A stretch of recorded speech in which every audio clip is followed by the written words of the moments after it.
नमस्कार। मैं धीरज कुमार स्वागत करता हूं आपका कमिंग भारत न्यूज़ पे। जैसा कि पप्पू यादव को गिरफ्तार करके मधेपुरा ले जाया गया है, इस बात का कहीं ना कहीं अंदर से एक गुस्सा है मन में आता है कि बिहार की राजनीति का स्तर कितना नीचे गिर चुका है कि एक समाज सेवी जो समाज के लिए कार्य कर रहा है, वो भी कोरोना जैसे इस महामारी में जो ज़रूरतमंदों की देखभाल कर रहा है, उसको जेल भेज दिया जाता है। पहले बताया जाता है कि धारा 144 का उल्लंघन हुआ है, फिर न जाने कैसे 32 साल पुरानी एक केस को उजागर कर दिया जाता है, जिसके तहत पप्पू यादव को जेल भेज दिया जाता है। मन में एक कचोट सा है और मुझे यकीन है कि ये आपके अंदर भी होगा। ये गुस्सा उन तमाम लोगों के अंदर होगा जिनका ज़मीर अभी तक से जिंदा है, जिनके आंखों पर गुलामी का पट्टी नहीं चढ़ा हो, जो सरकार के अच्छे कार्यों की सराहना कर सकते हैं, वो सरकार की गलत नीतियों का विरोध भी कर सकते हैं, आवाज़ भी उठा सकते हैं। सवाल आज ये है कि हम सरकार क्यों चुनते हैं। हर 5 साल पे चुनाव होता है और हम एक मुखिया चुनकर लाते हैं जो हमारी जिम्मेदारी पूर्वक सेवा कर सके, जो कानून व्यवस्था स्थापित कर सके।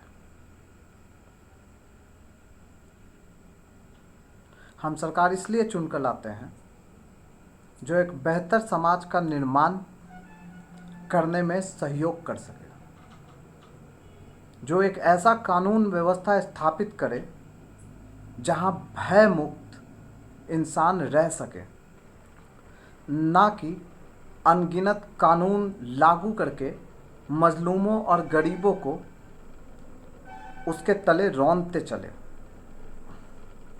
ज़बरदस्ती अपनी कुशासन वाली नीतियों को थोपते रहे। हम ऐसे सरकार को नहीं चुनते। आज पप्पू यादव को जिस फिल्मी अंदाज में गिरफ्तार किया गया, क्या समझते हैं आप? जनता नहीं जान रही है। धारा 144 का उल्लंघन का जिक्र करके उन्हें गांधी मैदान थाने में ले जाना, जहां ले जाकर आपको ये याद आता है कि अरे इसमें तो हम पप्पू यादव को ज़्यादा देर तक हम नहीं रोक सकते, तो आप तुरंत में 32 साल पुराना एक केस खड़ा कर देते हैं और मधेपुरा से टीम भी निकल आती है पप्पू यादव को अरेस्ट करके मधेपुरा ले जाने के लिए। ये सारा खेल किसके कहने पे हो रहा है, किसके इशारे पे हो रहा है? क्या जनता नहीं समझ रही है? जनता सब जानती है और सबका हिसाब लेगी जनता।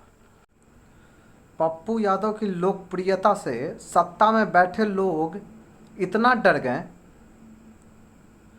कि उन्हें जेल भेजवा ही दिया। आखिर डरना ही है। पप्पू यादव जैसे लोग आखिर मिलते कहाँ हैं, जो अपनी जान की परवाह किए बगैर लोगों का निस्वार्थ भाव से मदद कर सके। और इस बीच में भी खबर ये आ रही थी कि पप्पू यादव ने नीतीश कुमार से ये कहा कि हम लोगों को मदद कर रहे हैं तो कहीं ना कहीं हम सरकार का भी तो इससे मदद कर रहे हैं। आज तो वो कोरोना नेगेटिव आ गए, उन्हें डर है कि कल आप कहीं उन्हें कोरोना पॉजिटिव करके मरवा ना दें। उन्होंने इसका भी जिक्र किया है। पप्पू यादव के खिलाफ न जाने क्या क्या सबूत इकट्ठा करके रखी होगी सरकार ने, वरना अचानक ही 32 साल पुराना केस तो नहीं खुलता, वो भी तब जब भाजपा के एक सांसद के ऊपर दाग लग रहा हो उसके काम को लेकर। आज मैं एम्बुलेंस की बात नहीं करूंगा और ना ही बिहार की अभी अब स्वास्थ्य व्यवस्था की बात करूँगा, ना ही आपके कानून प्रशासन की बात करूँगा, क्योंकि मैं इस अपाहिज सरकार से कोई सवाल करना ही नहीं चाहता। आज मेरी बात, मेरा जिक्र जो भी है सब पप्पू यादव पे है कि पप्पू यादव को गिरफ्तार करके सरकार ने अपनी नाकामियों को आगे दिखाया है। सरकार अपनी कुशासन नीति को यहाँ पे उजागर कर रही है। सरकार चाहती तो अपने स्वास्थ्य व्यवस्था को ठीक करती। जो लोग मजबूर हैं, जिन्हें सहायता की आवश्यकता है, आप सहायता उन तक मुहैया कराते हैं। खैर, सरकार की नीति पे मैं कोई अभी बात नहीं करना चाहता। आपने पप्पू यादव को गिरफ्तार किया है। पप्पू यादव की ज़िंदगी का डर आज हमें भी सता रहा है कि क्या होगा उनके साथ। अभी कुछ समय पहले ही वो ऑपरेशन कराकर वापस आए थे, जिसका जिक्र भी अभी कई वीडियो में किया गया है। और मेरा प्रश्न आज नेता प्रतिपक्ष तेजस्वी यादव से भी है, विपक्ष में बैठे सारे नेता से है कि क्या आज आपका दायित्व नहीं बनता कि आप सड़कों पर निकलें, इस पर कुछ पप्पू यादव की गिरफ्तारी के ऊपर कुछ बोलें। क्या लॉकडाउन की खामोश पड़ी इन सड़कों ने आपको भी खामोश कर दिया है कि आप बोल नहीं सकते? विपक्ष की भूमिका में रहने वाले तमाम नेताओं को आज चाहिए कि पप्पू यादव की गिरफ्तारी पे आवाज़ उठाए, क्योंकि जो जनसेवा पप्पू यादव कर रहे थे वही जनसेवा आपको भी करना है। यहाँ पे सबकी दायित्व होती है कि वो लोगों की मदद करे। अगर इस प्रकार सरकार अपनी मनमानी ढंग से किसी को भी जेल में डालने लगे तो कहीं ना कहीं ये कल आपके साथ भी हो सकता है। आप या फिर कोई भी जो जनसेवा का भाव रखता हो, वो जनसेवा क्यों करेगा जब उसे मालूम हो कि उसे जेल जाना हो? तो इसका विरोध अगर किया जा रहा है तो खुल के किया जाना चाहिए। आज तो एनडीए में भी फूट पड़ गई है।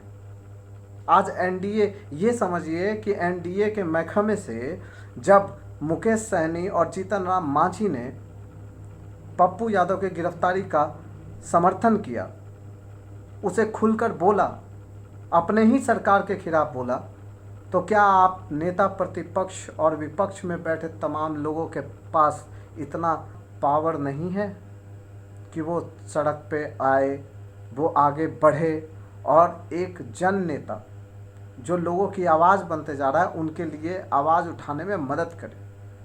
आज ये राजनीतिक स्तर की बात नहीं रही है। आज ये बात रही है जहां लोगों की मदद की जा रही है पप्पू यादव द्वारा। आज तो एनडीए के लोगों में भी एक मत नहीं दिखा। सरकार में होते हुए भी जिस प्रकार मुकेश सहनी और जीतन राम मांझी ने इस पप्पू यादव के गिरफ्तारी का विरोध किया, उनके लिए उनका समर्थन दिया, तो नेता प्रतिपक्ष के तौर पे और विपक्ष में बैठे आप तमाम लोगों को भी पप्पू यादव के लिए खुल के आगे आना चाहिए। आज पप्पू यादव का निस्वार्थ भाव से काम करने का लगन कहीं ना कहीं लोगों के जहन में बैठा था, जिसके वजह से उनको इतनी लोकप्रियता मिली कि सरकार भी इसकी कल्पना नहीं कर सकी थी। तभी तो रिलीज पप्पू यादव का एक ट्रेंड चला, एक मुहिम चला ट्विटर पे, सोशल मीडिया पे, कि पूरे हिंदुस्तान से, पूरे बिहार के लोगों ने रिलीज पप्पू यादव ट्वीट किया और वो एक नंबर पे, टॉप पे आज का चलने लगा। तो पप्पू यादव आज लोगों के दिलों में बस रहे हैं। पप्पू यादव ने जिस प्रकार लोगों की मदद की है, उनकी लोकप्रियता को दर्शाती है। आज मैं बस इतना ही अपील करना चाहूँगा जो पप्पू यादव अभी कार्य कर रहे हैं, तो पप्पू यादव के लिए वो समर्थन करें और पप्पू यादव जल्द से जल्द बाहर निकले। मैं सरकार से आग्रह करूंगा कि उनके ऊपर कोई भी आरोप अगर लगा है और उनको अगर सज़ा दिया जा रहा है तो उसे माफ़ किया जाए, क्योंकि कोरोना के इस काल में जहां लोग एक दूसरे की मदद नहीं कर रहे हैं, अपनों को छोड़कर चले जा रहे हैं। गंगा नदी में आई हुई हजारों सैकड़ों लाशों को देखने के बाद आज एहसास होता है कि पप्पू यादव जैसे लोग ही इस दुनिया में हैं, तो यहाँ पे मानवता अभी जिंदा है। वरना मानवता को शर्मसार करने वाले कई लोग यहीं पे बैठे हैं, जिनके पास उपयुक्त साधन होते हुए भी वो लोगों की मदद नहीं करना चाहते। उनके मन में पता नहीं क्या है, किस प्रकार का द्वेष है। लोगों को प्रेम के भावना से देखना चाहिए। जो पप्पू यादव देखते हैं, रात के 2 बजे भी उनके पास चले जाए ना, तो वो उनको मदद करने के लिए आ जाते हैं, खड़े हो जाते हैं। तो आज मैं अपील करना चाहूँगा सारे लोगों से कि पप्पू यादव की रिहाई की दुआ करें। अभी के लिए बस इतना ही, चलता हूँ। धन्यवाद।